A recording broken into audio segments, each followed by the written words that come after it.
I am the Tofu Golem. Please enjoy the video. In this video, I will explain how to make delicious pesto pasta without pine nuts. We'll start by gathering our fresh ingredients, including basil, garlic, and Parmesan cheese. Then, we'll choose a fantastic alternative to pine nuts, like walnuts or almonds, to give our pesto a wonderful texture and flavor. Finally, we'll prepare our pasta, ensuring it's perfectly cooked and ready to be tossed with our homemade nut-free pesto. Let's get started. Now let's make that amazing pesto. In your food processor, combine the fresh basil, garlic cloves, and your chosen nut substitute.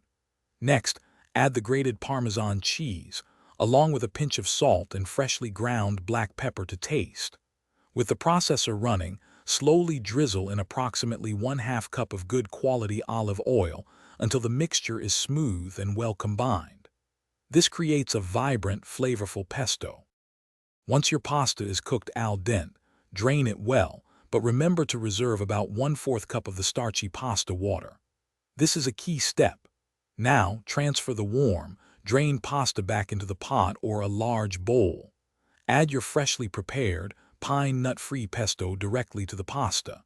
Gently toss everything together, using a little of that reserved pasta water to help the pesto coat every strand beautifully and achieve a silky texture. Your delicious pine nut-free pesto pasta is now ready to enjoy. For a beautiful presentation and extra flavor, garnish each serving with a sprinkle of additional grated Parmesan cheese and a few fresh basil leaves.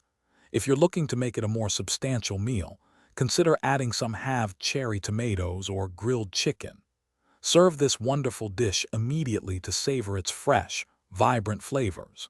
Enjoy your homemade creation. Thanks for watching. Consider subscribing if we helped you today.